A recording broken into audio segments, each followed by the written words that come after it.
The U.S. Securities and Exchange Commission, SEC, has once again delayed its decision on multiple XRP ETF applications. But according to software engineer Vincent Van Code, we might see multiple approvals as soon as May 22, 2025.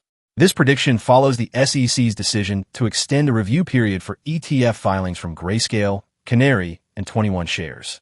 Now, investors are closely watching the next set of deadlines for these applications. Vincent Van Code believes that May 22nd could be the date when the SEC finally approves multiple XRP ETFs. Why? Because the SEC is expected to rule on 21 Shares, XRP ETF by that day. Additionally, the deadline for Grayscale's XRP Trust conversion to a spot ETF falls on May 21st, while Bitwise XRP ETF decision is due by May 25th. With these dates aligning so closely, Vincent suggests that May 22nd could be the moment the SEC announces multiple approvals at once.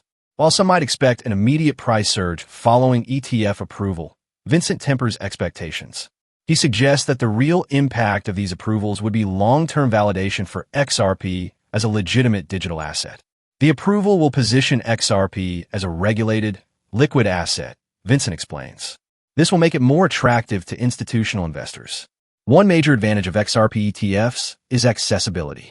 Traditional investors who may not be familiar with cryptocurrency wallets, security measures, or KYC/AML procedures will be able to gain exposure to XRP by simply buying shares of the ETF. However, it's important to note that buying an XRP ETF is not the same as buying XRP directly. Investors in the ETF are purchasing shares in a fund that tracks XRP's price movements rather than holding the cryptocurrency itself. One major question remains: will the SEC approve XRP ETFs while the lawsuit against Ripple is still ongoing? Some argue that the legal uncertainty surrounding XRP could delay ETF approvals further. However, legal experts disagree.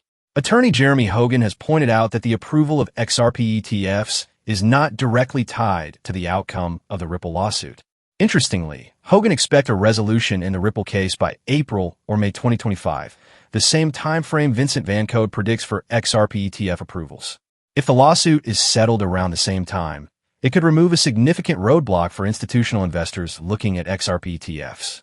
So, will the SEC approve multiple XRP ETFs by May 22nd? While nothing is guaranteed, the timeline suggests a major decision could be coming soon. If approved, XRP could gain mainstream legitimacy, providing institutional investors with a new way to gain exposure to the asset. What do you think? Will the SEC move forward with these approvals, or will regulatory hurdles cause further delays? Let us know in the comments.